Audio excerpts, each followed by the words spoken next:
क्या कहते हैं, in a nutshell, uh, just focus on the STAR approach, और that's how I've summarized my slides. लेकिन ये कि कोई और ऐसे अगर क्वेश्चंस हैं, I would like to invite questions from the floor, कि अगर कोई और ऐसे क्वेश्चंस हैं जो कि जहाँ पे लोगों को डिफिकल्टी हो रही है, तो I can help answer those questions.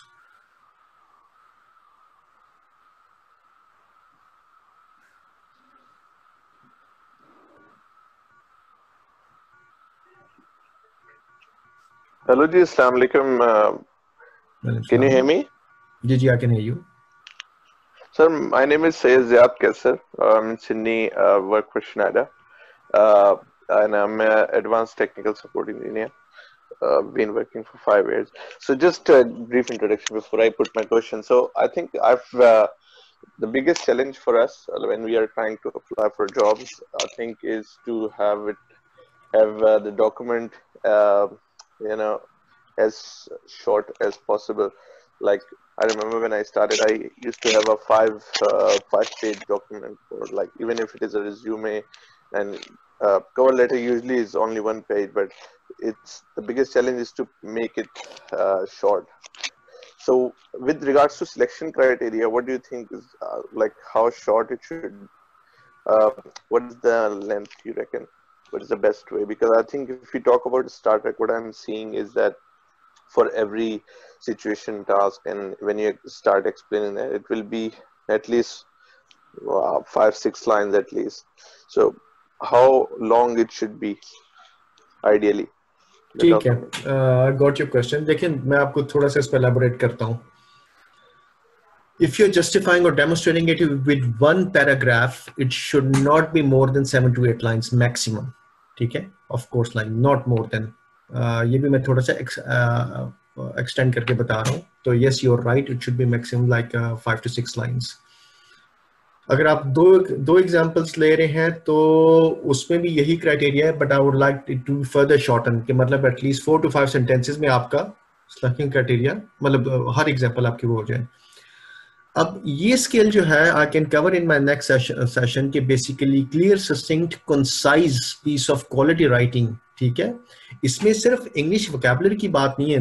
इस ऑफ कोर्स वोकैबुलरी इंग्लिश होना तो जरूरी है ही है, लेकिन इसमें एट द सेम टाइम उस जॉब रोल में अगर कोई टेक्निकल स्किल सेट की रिक्वायरमेंट है या कोई बिहेवियरल एटीट्यूड है, तो उसमें आप करेक्ट वर्ड्स आपको यूज करने चाहिए. देखिए, बाजकर जो मैं इसको एड्रेस करूंगा इस तरीके से कि if you use the correct vocabulary, तो आपके जो लंबे सेंटेंसेस हैं, you are able to demonstrate those skills in very few words in 1 or 2 sentences, and that is a skill set. ठीक है, मैंने इसीलिए कहा कि जब आप सिलेक्शन क्राइटेरिया इवन लिख के देते हैं, तो एम्प्लॉयर वेरी वेल, वो क्यों लिखवाते हैं? वो इसीलिए लिखवा रहे हैं कि जो आपकी रिटन कम्युनिकेशन स्किल्स है, दे आर वेरी एविडेंट के, और उनको पता लग रहा है कि हाउ इज दिस पर्सन. तो उसी से वो थोड़ा बहुत आपकी वर्बल स्किल्स या कम्युनिकेशन स्किल्स भी गेज कर लेंगे कि how is this person gonna look like. ठीक है, तो आपके आंसर का जो क्वेश्चन है कि बेसिकली 7 to 8 सेंटेंसेस. और मैं अपना पर्सनल एक्सपीरियंस बताऊं कि जब आप इंजीनियर लेवल पे होते हैं, जैसे मैंने ऑफ कोर्स अपना कैरियर इंजीनियर लेवल से स्टार्ट किया था, then I moved into management. The only skill set that matters moving into further with senior management is actually writing long sentences और paragraphs into 1 or 2 sentences. Actually यही मैंने वाहिद एक skill सीखी थी बेसिकली, कि senior management they don't have time. वो मेरे ख्याल है 20 to 30 सेकंड से ज्यादा. It's not only about employers, it's about senior management in every organisation. Is कि अगर उनको अनलेस के कोई बहुत क्रिटिकल है, फॉर एग्जांपल लाइक किसी कंपनी में, मैं टेलीकॉम की एग्जांपल लेता हूँ, कोई आउटेज आया हुआ है and they have to read in detail. लेकिन अदरवाइज इन जनरल मैं बात कर रहा हूँ, जनरल रूल ऑफ थंब, कि अगर उनको 30 to 40 सेकंड से ज्यादा किसी ईमेल पे लग गया है, तो they get very bored and they try to ignore the email, कि भाई ये बंदा जो है वो. तो that is a skill set which we have to develop. और मैं इसके ऊपर एक सेशन करना चाहूंगा कि हाउ इफेक्टिव राइटिंग स्किल्स के ऊपर, कि how to in a nutshell, how to summarize or how to squeeze down या compress your brainstormed ideas from, for example, like 15 sentences into just 3 sentences. ये बहुत critical है, बहुत critically important है. Yeah, thank you so much. I think that will be very important. Thank you.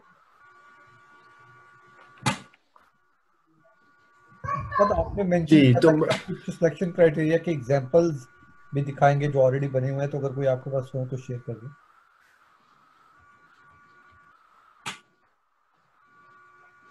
ये एक example जिसका है, ऑफ कोर्स मैंने भी ये वेब से ली हुई है कि मैं खुद लिखना चाहता था, लेकिन बिकॉज ऑफ द टाइम मैं खुद लिख नहीं सका। लेकिन I think may be in the coming जब मैं वो कंसाइज राइटिंग पे, इफेक्टिव राइटिंग पे अगर एक सेशन करता हूँ, तो I like to take an example from the crowd, या फ्लोर से मैं एग्जांपल लेके उसके ऊपर वो in real time I would like to write it. Anyway, अब ये जो मैंने एग्जांपल वेब से पिक की हुई है, इसको इसको रिव्यू करते हैं। So this is an example of a typical teamwork selection criteria. The readers are looking for an example when you have worked in a team, basically as a proof that if they hire you, you will be able to share and work with other employees. तो criteria क्या है? Proven ability to work in a team and in a collaborative work environment. ठीक है, तो अब उसने लिखा क्या है कि when I was working in hospitality I continuously proved my ability to work in a team in a very team-oriented environment. While at Johnny's restaurant, I worked in a large team every shift, and in hospitality, teamwork is crucial to provide smooth and efficient service. Daily tasks were often team-oriented, including service, preparation, and post-service jobs, which needed to be coordinated among staff to ensure everything was completed. This meant communicating with other staff on shift, including chefs, matlab blah blah, sara staff, as well as regularly attending meetings where I collaborated with other employees and management to improve the way we delivered service to the customers. Regardless of how new employee was or what level they were trained at, I treated every other staff members as equal, which helped forged professional association and strengthen the team overall. As a result of my teamwork skills and collaborative work efforts, I was offered extra shifts because management knew I could work effectively with everyone to get the job done. अच्छा, how do you rate this? मैं floor से पूछना चाहूँगा, मैंने example तो include की है. We can have both pro and against comments for it. क्या ख्याल है आपका, कैसे लिखा है इसने? Is it a good selection criteria or not?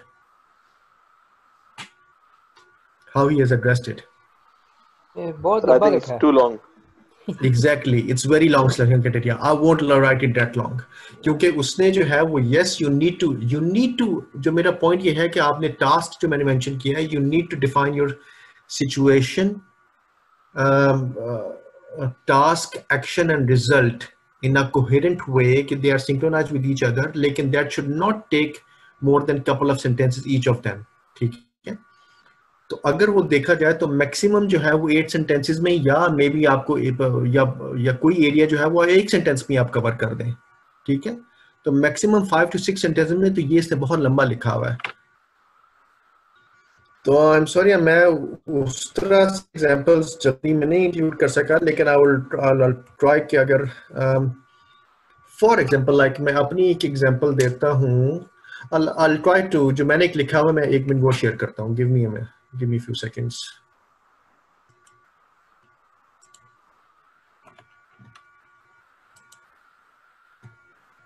Meanwhile, अगर आपको कोई और क्वेश्चन है, meanwhile I try to find this, I'll try to answer those questions. It may take me a minute or so. अच्छा फवाद साहब, मैं बोल रहा हूँ काशिफ जी. मेरा क्वेश्चन ये है कि आमतौर पे जो ये गवर्नमेंट जॉब्स होती हैं, ये मेरा एक्सपीरियंस है क्योंकि मैं काफ़ी सालों से जॉब अप्लाई कर रहा हूँ. की सिलेक्शन क्राइटेरिया भी बहुत से एड्रेस किए हैं. आपने जो टेक्निक बताई हैं मुझे, ये मैंने 1-2 ट्रेनिंग्स भी इसके ऊपर ली हुई हैं, किया है, लेकिन अनफॉर्चुनेटली मैं कभी भी इंटरव्यू स्टेज पे नहीं पहुंचा. नंबर 2, दूसरी चीज़ जो मैंने ये लर्न की है कि जो कांटेक्ट पर्सन वहाँ दिया होता है किसी भी जॉब एडवर्टाइजमेंट में, क्योंकि गवर्नमेंट जॉब में अक्सर दिया होता है, तो उसको कॉल करके अगर हम ये पूछ लें कि भाई कोई इंटरनल एप्लीकेंट आपके पास है कि नहीं है, तो उससे मेरा ज़ाती तजर्बा है, आप डिफरेंट इससे ओपिनियन रख सकते हैं कि उस केस में, क्योंकि ये की सिलेक्शन क्राइटेरिया एड्रेस करना और ये बड़ा टाइम टेकिंग पेनफुल काम है. तो I agree.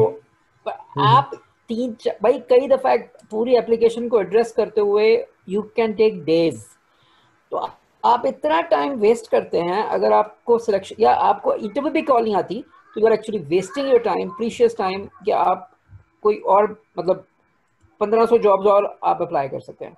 ये मेरा ख्याल है कि अगर वो कांटेक्ट पर्सन जो दिया गया है उसको कांटेक्ट करके ये पूछ लिया जाए कि भाई इंटरनल एप्लीकेंट है, और यूजुअली इंटरनल एप्लीकेंट जो होता है गवर्नमेंट ऑर्गेनाइजेशंस में, काउंसिल्स में, वो ऑलरेडी ये काम वो जॉब पे होता है, उसको रेगुलाइज करना होता है। ये मेरा एक्सपीरियंस भी है, ये मेरा नॉलेज भी है थोड़ा। आप इसके बारे में क्या कहेंगे? रेगुलराइज करने से क्या मुराद है आपकी, और मैं फिर रेगुलराइज इसके के ऊपर कमेंट मुराद, करता हूँ। हाँ मैं देखें, एक बंदा है, एक बंदा छोड़ के गया, अब वो उसको जॉब छोड़ गया, अब उसके साथ या उसी डिपार्टमेंट में एक और बंदा काम कर रहा था, उसको वो बंदे उसको एक जूनियर, एक स्टेप वो जूनियर था, अब उन्होंने उसको, because he is already in job, तो वो जॉब तो एडवर्टाइज करनी है, लीगल रिक्वायरमेंट है डिपार्टमेंट की, उसने एडवर्टाइज करनी है, उसने एप्लीकेशन मांगनी है, उसको एवेल्युएट करना है। लेकिन जो बंदा ऑलरेडी वो काम कर रहा है, और मेरा ये एक्सपीरियंस है कि ऐसी जॉब, कुछ जॉब्स ऐसी होती हैं स्पेशली कौंसल की जॉब, जहाँ पर कोई एक क्राइटेरिया ऐसा डाला गया होता है जिसमें कोई पर्टिकुलर सॉफ्टवेयर होता है या कोई पैकेज होता है जो सिर्फ वही कौंसल इस्तेमाल कर रही होती है, कोई और कौंसल इस्तेमाल भी नहीं कर रही होती, और या आप या मेरे जैसा बंदा उस क्राइटेरिया को मीट ही नहीं कर सकता, उस केस में आप कैसे एड्रेस करेंगे?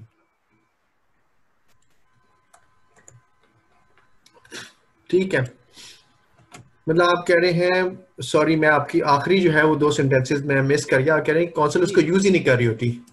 हाँ, कोई और कौंसल, कोई आप फर्ज करें किसी, आप कौंसल में काम ही नहीं कर रहे, आप प्राइवेट कहीं काम कर रहे हैं, या मेरे जैसे जो भी काम ढूंढ रहे हैं वो जॉब अप्लाई करना चाहते हैं, और उसमें की सिलेक्शन क्राइटेरिया में एक पॉइंट कोई ऐसा डाला होता है, बाकी तो जेनेरिक होते हैं, बिहेवियरल होते हैं, जैसे आपने बताया, एक पॉइंट कोई ऐसा डाला होता है कि जो कि पर्टिकुलर किसी सॉफ्टवेयर पैकेज या कोई सिस्टम है, सिस्टम, मैं चलो सिस्टम का वर्ड इस्तेमाल करता हूँ, कि ये जो कि सिस्टम एक कौंसल यूज कर रही है, और वही कौंसल यूज कर रही है, और कोई कौंसल भी, दूसरी कौंसल भी यूज नहीं कर रही, तो और वो उन्होंने एसेंशियल में डाला होता है, तो उसको आप कैसे एड्रेस करेंगे?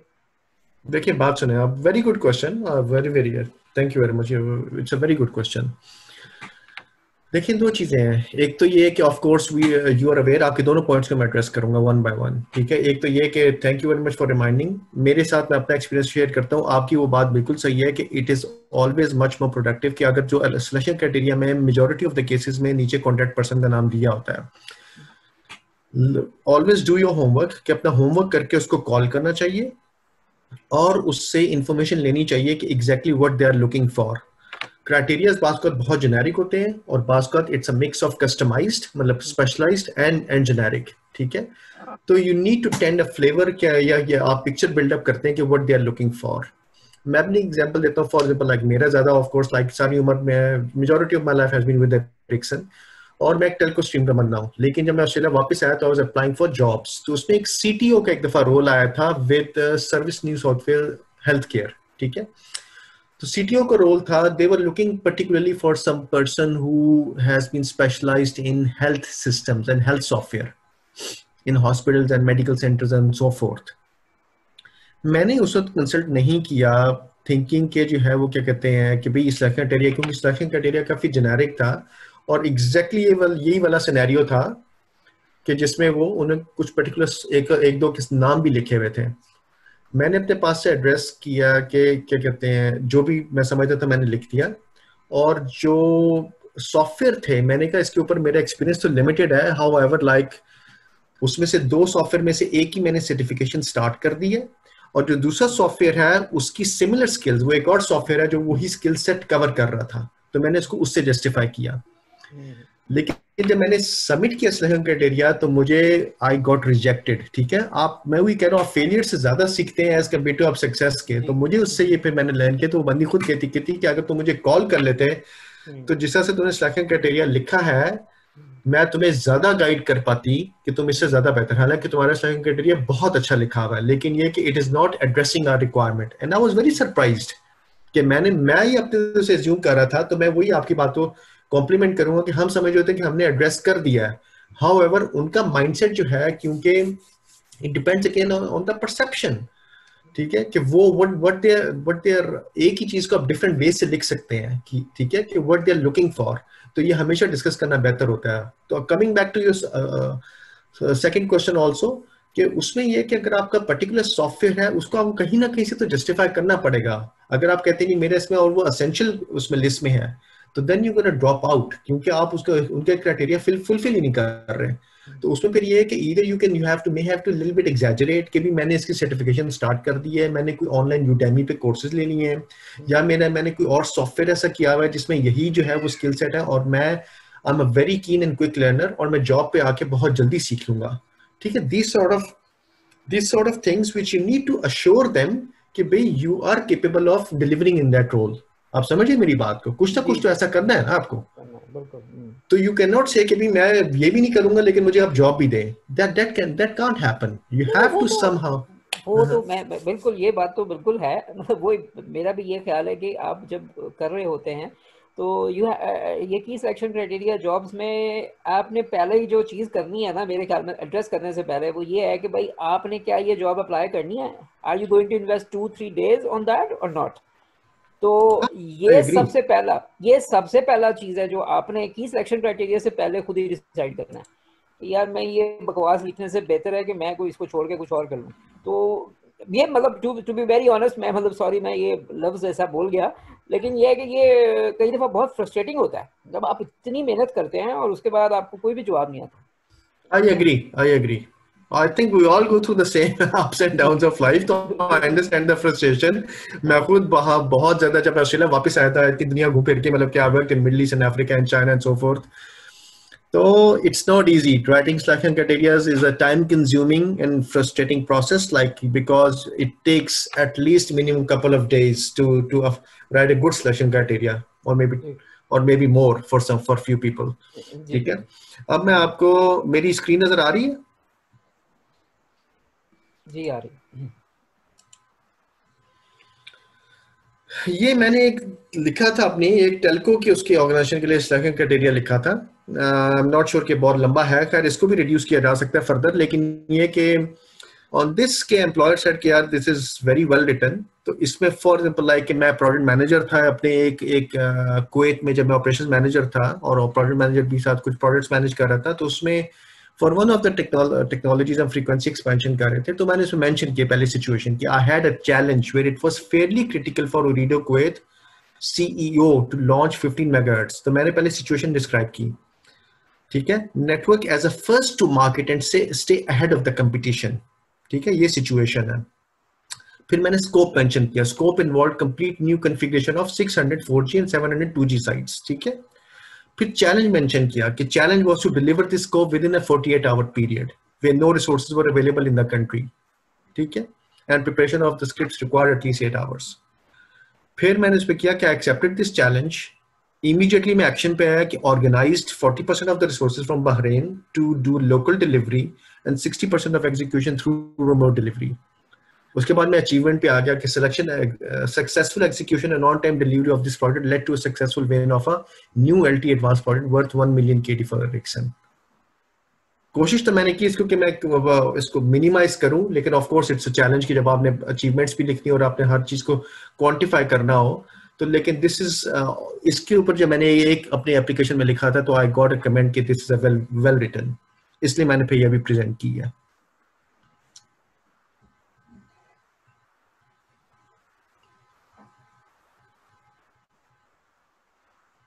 Any comments? सर बहुत अच्छी एग्जांपल है। एनी कमेंट्स अगेंस्ट, ताकि मैं भी सीखूं और या हम उसको एड्रेस करें। Oh, I also feel that you have written very well। मतलब इससे छोटा नहीं कर सकते आप, वरना फिर बहुत कुछ काटना पड़ेगा। आपने इसको क्वांटिफाई किया है 40-60% ये है। उसके अलावा मतलब मैं वही सबसे पहले जो मैंने बात की थी वो यही थी कि चैलेंज ही ये है कि आपने कैसे कम से कम लाइंस में लिखना है, एक पैराग्राफ में पूरी कहानी बयान करनी है, और यही चैलेंज है। तो काम सबने किए हुए हैं, जो कोई हमारे जैसा बंदा है उसने भी किए हुए हैं, जो हमारे से बेहतर उसने भी किए हुए हैं। देखिए आपकी बात बिल्कुल सही है। ये end of the day it comes out to काम तो मेरे ख्याल सारों ने मोर लेस किया होता है। कुछ लोगों ने ज्यादा किया होता है लेकिन वो सेकंड क्राइटेरिया लिख के भी रह जाते हैं, कुछ लोगों ने कम किया होता है but they are so strong in communication कि वो जॉब ले जाते हैं। तो यही तो सारा स्किल सेट है। ऑस्ट्रेलिया में ये स्किल सेट नहीं है कि basically you are more competent. Australia में ये स्किल सेट है। अच्छा, इट्स लेस देन 1 मिनट, आगे मैं डिस्कनेक्ट हो गया तो आई विल कनेक्ट बैक। तो ऑस्ट्रेलिया में ये ज्यादा चैलेंज है बेसिकली कि affective concise clear with a particular frequency जो जो गोरे परसीव करें, जो उनसे उनकी फ्रीक्वेंसी से मैच करे, that is the actual strength. ठीक है।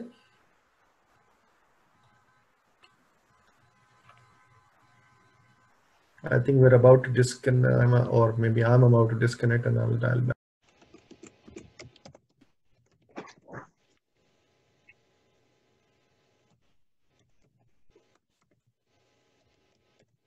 जी बिस्मिल्लाह करें फौज साहब।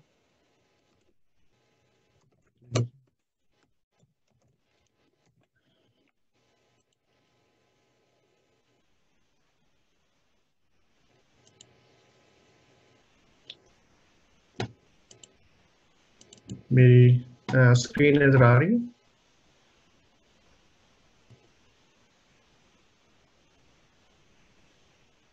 जी स्क्रीन नजर आ रही है जी। अच्छा, Assalamu alaikum, welcome everyone to this session, which is going to be a short session. Actually, मैं उर्दू इंग्लिश में मिक्स करके बोलूँगा, तो जो कि सिलेक्शन क्राइटेरिया के ऊपर आज हम रिव्यू करेंगे कैसे लिखना है। तो I'll start with my professional portfolio. अभी इसमें कितने पार्टिसिपेंट्स हैं इस सेशन में? इसमें 20 पार्टिसिपेंट है जी सर। अच्छा, अराउंड 20 है, ठीक है। तो I'll start with my very brief short professional portfolio. मुझे पता है कि maybe I'm not sure of the exact participants में क्या portfolio है, experience levels क्या है, qualifications क्या है, लेकिन I would expect कि मेरे ख्याल है शायद mixed industry से होंगे, civil, electrical, IT, account, मेरे ख्याल है शायद हर उससे होंगे। Correct me if I'm wrong, जानी साहब। तो बाहर मैं अपने उससे पोर्टफोलियो से शुरू करूंगा, एंड देन विल रिव्यू के सिलेक्शन क्राइटेरिया कैसे रिव्यू करते हैं, कैसे एड्रेस करते हैं, लिखते हैं, और will dig down further into it. जी करेक्ट। पार्टिसिपेंट हैं वो मिक्स फैकल्टी से हैं, सिविल के भी हैं, इलेक्ट्रिकल के भी हैं, मैकेनिकल के भी हैं, दूसरी फील्ड के भी हैं, और हाथ से लोग हैं जिनका 5 ईयर प्लस एक्सपीरियंस है पाकिस्तान का, और वो रिसेंटली मूव हुए हैं, और कुछ लोगों ने यहाँ 2 साल काम भी किया हुआ है, वो भी है। तो you can find that it is mix of everything.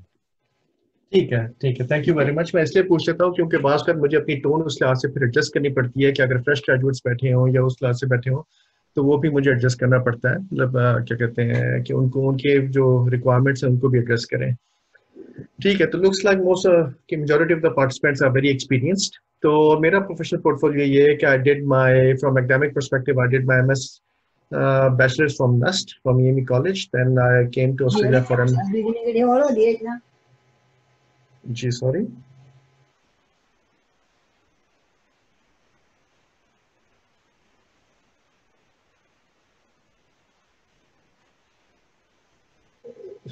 अच्छा, I'll continue. तो मेरा एकेडमिक पोर्टफोलियो ये है कि basically I did my bachelor's from NUST from EME College, and then I came to Australia for MSc Engineering in Electrical and Communications, which उसके बाद जो है फिर मैंने MBA किया UTS से, जो कंक्लूड हुआ अराउंड 2002 के एंड पे। तो उसके बाद जो है 2003 में मैंने कैलटेक्स के साथ, वो मैंने यहाँ पे मेंशन नहीं की, लेकिन I did some IT domain में मैंने कैलटेक्स ऑस्ट्रेलिया के साथ थोड़ी जॉब की ऑन कैजुअल बेसिस, लेकिन जो मैंने एक्चुअल कैरियर स्टार्ट किया वो फरवरी 2004 से स्टार्ट किया as services engineer. Then I got certified as senior service engineer with Ericsson Australia in February 2008. उसके बाद फिर मैं जनवरी 2011 में Ericsson सऊदी अरेबिया मूव हो गया senior consultant. Then I moved to Ericsson Kuwait as senior operations manager. Then that concluded in June 2015. फिर June 2015 में मैं senior advisor to C-level move हो गया with Airtel. और फिर उनके साथ कंक्लूड किया दिसंबर 2016 में। फिर मैं चाइना चला गया, तो I was based in Shenzhen and Hong Kong as a senior adviser to वाबी मैनेजमेंट, एंड देन उसके बाद फिर मैं ऑस्ट्रेलिया वापस आया। Then I got my role as, मुझे फिर मैनेजमेंट का रोल नहीं मिल रहा था, तो I had to change my sector little bit for a short while. तो मैं education sector में shift हो गया. तो then I started my next opportunity as IT manager with University of Wollongong. This role concluded just almost a month and a half back. मैंने अभी जो है वो जून में Ericsson Australia वापस join किया solution architect. So that's my very brief short portfolio. Any questions so far before I go into more technical details in the presentation?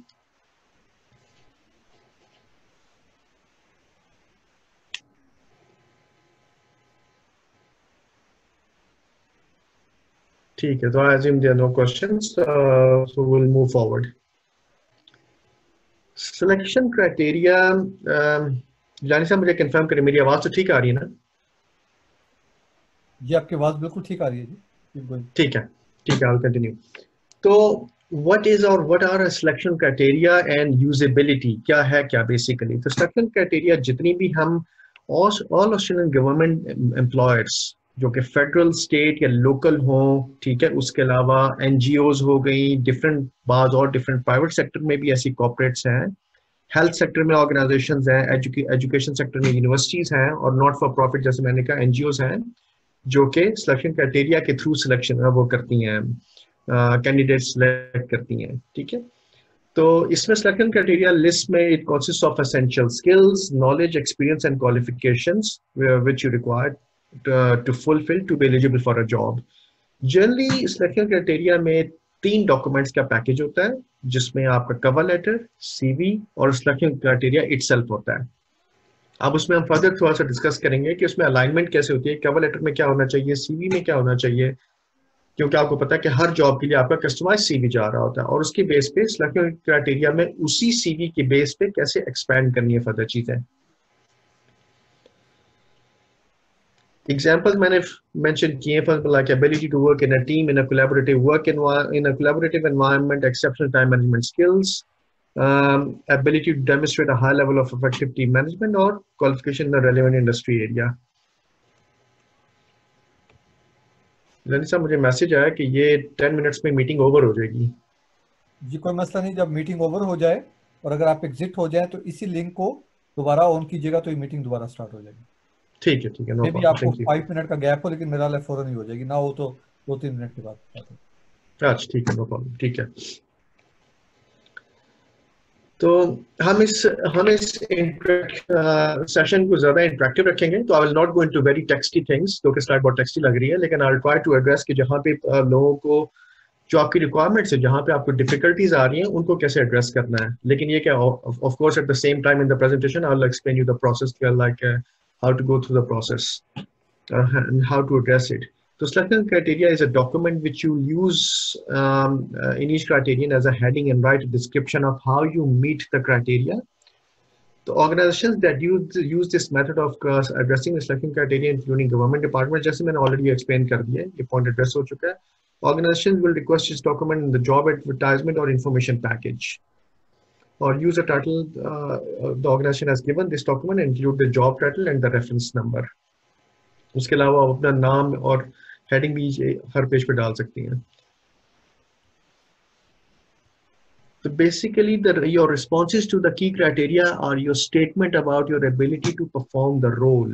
ठीक है, many roles will ask you to respond to 5 to 8 or sometime in cases 10 भी, जिसमें की skills, behaviour, education और experience के around वो revolve कर रहे होते हैं.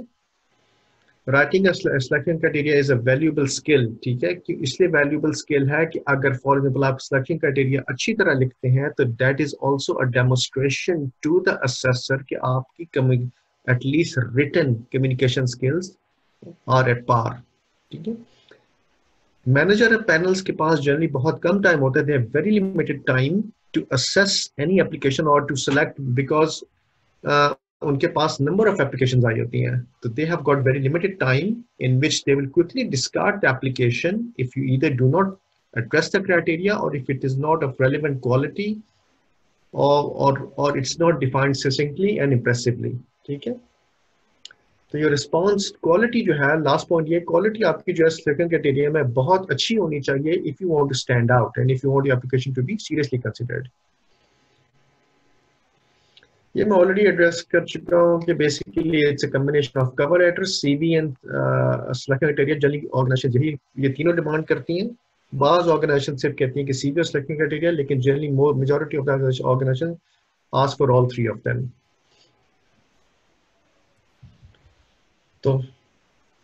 तो रिज्यूमे जो है बेसिकली इसमें क्वेश्चन ये होगा कि रिज्यूमे क्यों फेवरेबल। तो रिज्यूमे में offer a very brief overview of the skills and the experience, लेकिन जो सिलेक्शन क्राइटेरिया है that is further elaboration of and the demonstration of those key skills और एक्सपीरियंस जो कि आपके सीवी में है, and that's more customised and more tailored to the word what they have mentioned.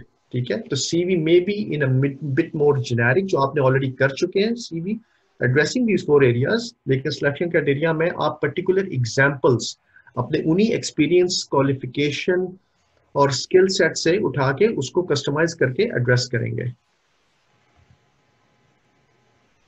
Generally दो type के formats होते हैं, एक जिसमें बाज़ एम्प्लॉयर्स जो हैं वो ऑनलाइन जो है फॉर्म्स रख देते हैं, जिसमें ऑनलाइन एक टेक्स्ट बॉक्स होता है जिसमें आपको बेसिकली आप किसी वर्ड फाइल में लिखें उसको और उसमें आप कॉपी पेस्ट करके ऑनलाइन उसमें बॉक्सेस में लिख देते हैं। ठीक है, और दूसरा ये होता है कि बेसिकली वो आपको एक्सेल शीट्स या वर्ड फाइल्स प्रोवाइड कर देते हैं, जिसमें जो है वो आपको हर क्राइटेरिया को एड्रेस करके और उसके बाद वही वर्ड फाइल या एक्सेल शीट अपलोड करनी होती है। बाकी डिटेल्स आप स्लाइड में पढ़ सकते हैं, ये मैं get a copy of the slide. The key thing is remember you have to stand out from the rest of the crowd। आप ऐसा क्या कर सकते हैं कि आपको rest of the crowd से stand out करना है। अब now I want, क्योंकि मैं सेशन को इंटरेक्टिव रखना चाहता हूँ, before I dig down further into or drill down further into how to write it, how to address and like what are the types of selection criteria and examples and approach। कैसे stand out कर सकते हैं, क्या first approach होगी। मैं floor से एक question पूछना चाहता हूँ, आपका अभी at this point in time क्या आइडिया है आपका कि कैसे how you going to stand out in addressing a selection criteria? Any ideas?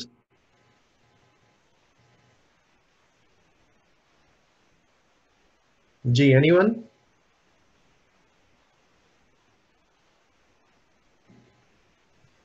Well, to start with, पहले focus on the, my name is Asman and hello everybody. I think, like you said, writing skills should be at par, so that should be the first focus area कि आप minimum कोशिश करें कि spelling mistakes ना हो, sentence structure proper हो आपका, और बाकी अगर आप formatting में जा रहे हैं तो आपकी spacings और जो overall body है आपकी CV की या आपकी selection criteria की addressing points की वो harmony में हो। ठीक है, any other points?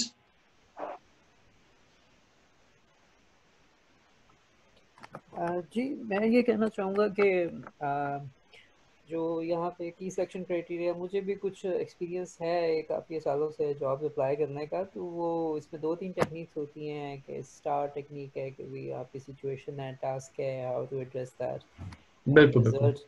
तो ये है कि असल में चैलेंज ये होता है, जो मैंने फील किया है, कि एक लिमिटेड स्पेस होती है आपके पास लिखने की और उसमें ही आपने पूरी स्टोरी को बयान करना होता है। ये मेरे ख्याल में जो सबसे जो इम्पोर्टेंट चीज़ है ना, वो जो कि अब और उसमें चीज़ें बहुत सी जो उन्होंने मतलब बड़ी वो जनरल बातें पूछी होती हैं की सिलेक्शन क्राइटेरिया में, उसको आप डिफरेंट तरीके से लिख सकते हैं, लेकिन असल में चैलेंज ये होता है कि आपने उसको मिनिमम वर्ड्स में लिखना है। That here comes it story telling technique.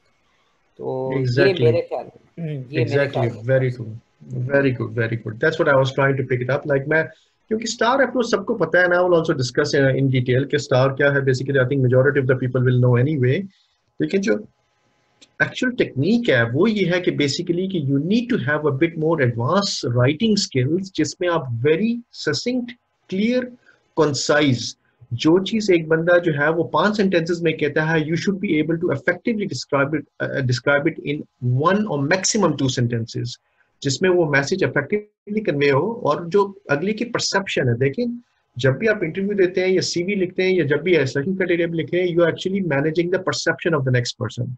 तो जो उसको परसीव हो रहा हो वो basically they are able to quickly grasp कि what this person is trying to say, what he और शी इज कंसिस्टिंग ऑफ, और वो मैसेज बड़ी क्लियरली उनकी फ्रीक्वेंसी मैच कर रही हो, जैसे कहते हैं ना कि वो क्या आई कैचिंग सेंटेंस है बेसिकली।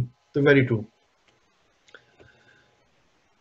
अब 2 minutes रह गए हैं, तो इनके साथ disconnected, I try to connect back. Basically 9 rules हैं जो कि to understand like how to address the selection criteria, उसमें शायद थोड़ी क्लैरिटी मिले आप लोगों को जिनको नहीं पता ज्यादा। बेसिकली तो golden rules to ace the selection criteria, rule number 1 is understand the process. ठीक है, कि प्रोसेस क्या है सिलेक्शन क्राइटेरिया का। नंबर 2 है कि study the selection criteria in detail. Study का मतलब यह है कि what employer is looking for, वो रोल क्या है, उसकी डिमांड्स क्या है, रिक्वायरमेंट्स क्या है, उस इंडस्ट्री की डिमांड्स क्या है, वो एम्प्लॉयर या वो जो ऑर्गेनाइजेशन या बिजनेस है वो अपने पूरे सेक्टर में कहाँ स्टैंड करता है, उसके चैलेंजेस क्या है, and what sort of people they are looking for. तो it's not a very easy thinking, it's understanding the complete picture. That's what I mean by the study the key criteria. ठीक है, तो उस role के basically क्या challenges हैं, क्या requirements हैं, क्या वो डिमांड करें, how you can add value to the organisation और business. Rule number 3, do your preparation, try to brainstorm. ठीक है, और उसके बाद जो है जैसे डू योर प्रिपरेशन वाले, जैसे मैंने ऑलरेडी बताया कि ऑर्गेनाइजेशन क्या कहाँ स्टैंड करती है वो अपने सेक्टर में, उसकी एनुअल रिपोर्ट्स देखें गूगल के अंदर कंपनी, उसकी फाइनेंशियल रिपोर्ट्स क्या है, उसकी परफॉर्मेंस क्या है, वो किस बिजनेस स्ट्रीम में फॉल करते हैं, उनका मार्केट शेयर क्या है, all this sort of information to see. अब गवर्नमेंट इदारों के मुतालिक बात का ये चैलेंजिंग हो जाता है, लेकिन एट द सेम टाइम आप पाइपलाइन में ये देख सकते हैं कि उनके पास क्या प्रोजेक्ट्स आ रहे हैं, करंट प्रोजेक्ट्स की क्या सिचुएशन है, वो किस फेज में है, बेसिकली किस तरह के लोग काम कर रहे हैं, वो किन लोगों को वैल्यू करते हैं, उनकी अपनी वैल्यूज क्या है।